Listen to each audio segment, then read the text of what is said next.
Speaker. Resuming debate, the Honourable Member for Calgary Rocky Ridge. Well, thank you, Madam Speaker, and sharing my time with the member for Calgary Midnapore. To the Associate Minister of Finance, how high must the Bank of Canada increase interest rates in 2022 to return inflation to its target rate? Honourable Associate Minister. Well, thank you, Madam Speaker. I thank the Honourable Member for his question because it allows me to speak about the renewal of the Bank of Canada mandate, which happens every 5 years and is a very serious event indeed.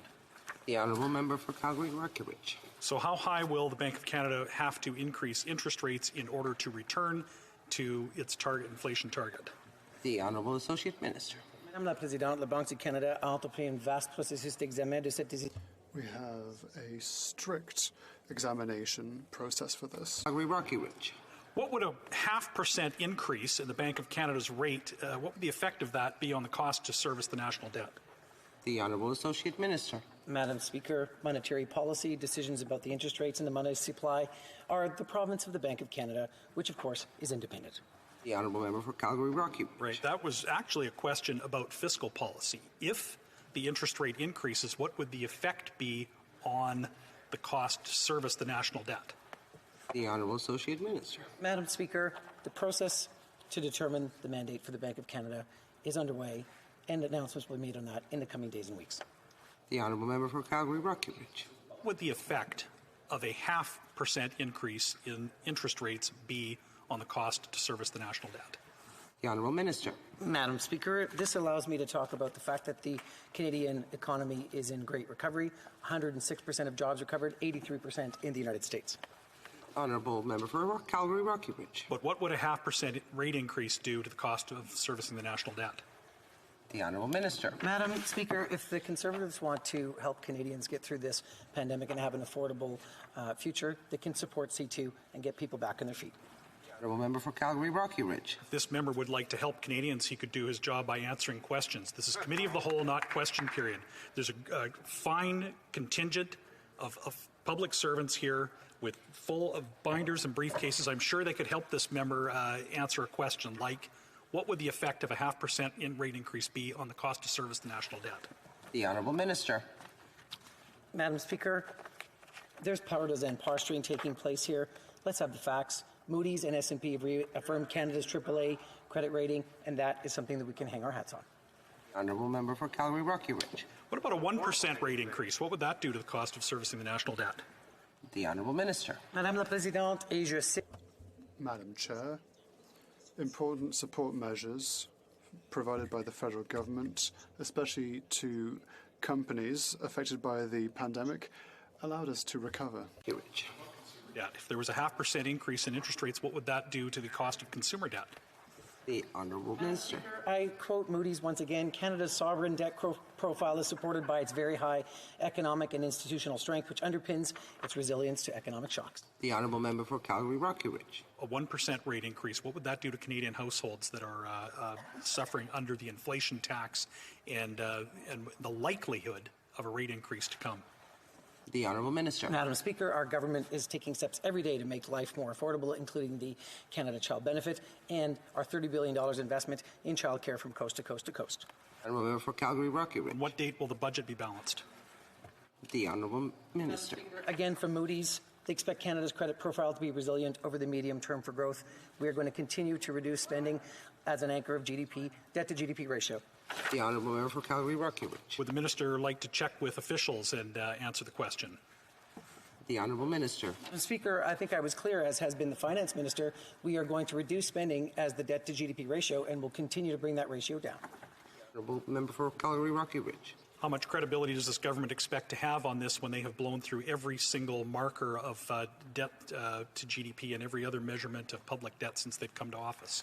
The Honourable Minister. Madame la Présidente, Moody's s'attend à ce que le profit. Madam Speaker, Moody's predicts that there will be long-term medium growth. How many applications into the first-time homebuyer initiative have funded in 2021? Honourable Minister. Madame la Présidente, nous allons continuer à investir. Madam Speaker, we will continue to invest in Canadians through the Canada Child Benefit, as well as $30 billion in childcare. Honourable Member for Calgary Rocky Ridge. Madam Speaker, the Prime Minister several times in the last 2 weeks has touted that program as part of its housing solution. In July of 2021, they had only funded 9,000 out of the 100,000 expected. So could you give us an update on that program and how many mortgages have funded under the first-time homebuyer initiative? The Honourable Minister. Thank you, Madam Speaker, and I'm very pleased that I'm asked a question about housing. There is too little time to describe the loads of measures that we have put into place and that have helped in many respects 1 million Canadians since the start of the National Housing Strategy in 2017.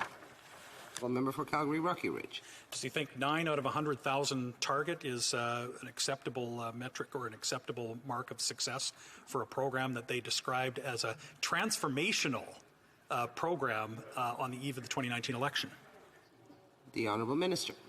I mentioned 1 million Canadians, 530,000 Canadians lifted out of housing need because of the measures that we are putting into place, 300,000 homes being renovated, 150,000 new homes to be constructed just with one of those programs, and many more things to come. The Honourable Member for Calgary Rocky Ridge. What's the median price of a single detached home in the city of Edmonton? The Honourable Minister. Madam President, the opposite party ran on a platform proposing a debt spending $168 billion. That's way more than we ever put in the paper. For Calgary Rocky Ridge. Is it possible that this minister doesn't know the answer to that question? I refer to his own city. Perhaps he knows the answer to the question, what is the median house price in the city of Edmonton? The Honourable Minister. Well, the example of Edmonton is a very good one, and I thank the member for that. It gives me the opportunity to talk about the $4 billion Housing Accelerator Fund, investment that we look forward to investing with municipalities to help them build new homes. Member for Calgary Rocky Ridge. How much federal land has this government released for residential development? The Honourable Minister.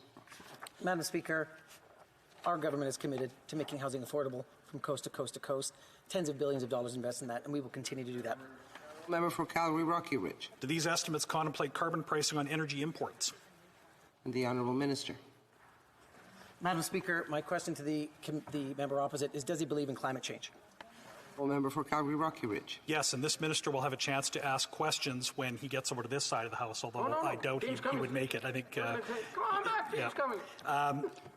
The question was, what would the price of carbon have to be on imports to be equivalent to? We are done with time. A few seconds for an answer, but that's it. Madam President, we're going to continue to head to a net zero future and make sure that Albertans are supported in that process.